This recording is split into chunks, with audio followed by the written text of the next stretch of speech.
9 აპრილის გმირთა ხსოვნა მემორიალზე წეკვავდა ცოტა ხნის და ეხლა შაბათს ატარებს. სწორედ აი ბირიშვილების აი მე პროტესტები ბირიშვილების ერთობლიობას ვამბობ, ესენი არ დაიშალა. მეგობრებო, კიდევ ერთხელ ვიმეორებ და თუ შეიძლება თქვენი აზრი თქვით, იმიტომ რომ მინდა რომ ყველას ესმოკლეს.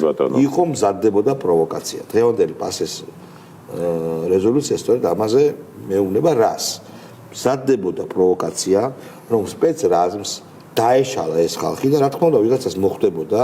შემდეგ აიღებდნენ როდიონოვის დარბევის კადრს, დაადებდნენ დაშლის კადრს, დააწებებდნენ ერთმანეთს და ექნებოდათ საბაბი პიანის გაკეთების.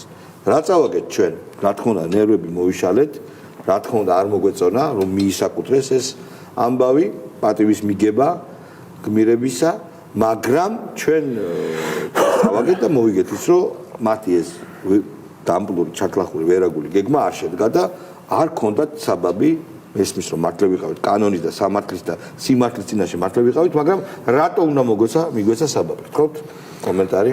ცალსახად, იმიტომ რომ 9 აპრილზე და მის სიმბოლურ თუ ონტოლოგიურ დატვირთვაზე კი არ, როდესაც ეს ადამიანები პიროტექნიკას და მოლოტოვის კოქტეილებს ისვრიან, მაგას წარმოაჩენენ ისე, რომ აქეთ განხორციელდა მათზე ძალადობა და სოფლიოში რო არ განხორციელებულა მსგავსი ტიპის დარბევა და ასე შემდეგ და რასაკვირველი ანუ ეგ იყო გამიზნული პროვოკაცია.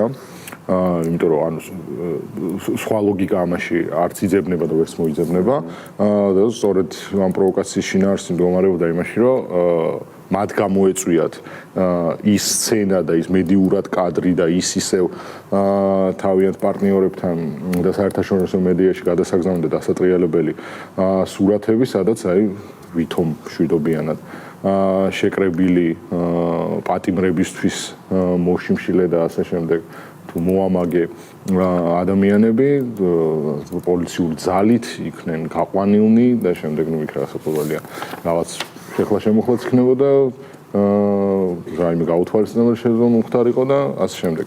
ამიტომ იყო ძალიან კონიურული გადაწყვეტა და საწყენი შეიძლება ემოციურად მოქალაქეებისთვის რომლებიც არიან არა მხოლოდ პოლიტიკურ ხარდაჭერაზე, მაგრამ ადამიანები რომლებიცაც მიუღებელია ის, რომ მემორიალზე, რომელიც არის მთელი ქვეყნის, იქ ექსკლუზიურად იკავებდეს ადგილს მართლა შანტრაპა და ისაც ხადებდეს პრეტენზიას, რომ მხოლოდ მე მაქვს უფლება, რომ აქ პატივს მივაგებდე 9 აპრილის გმირებს და მე მაქვს აგრეთვე იმის განსაზღვრის ვალდებულება, ვის შეუძლია, რომ ესე ჩემსავით აქ მოვიდეს და პატივი მიაგოს გარდაცვლილ გმირებს.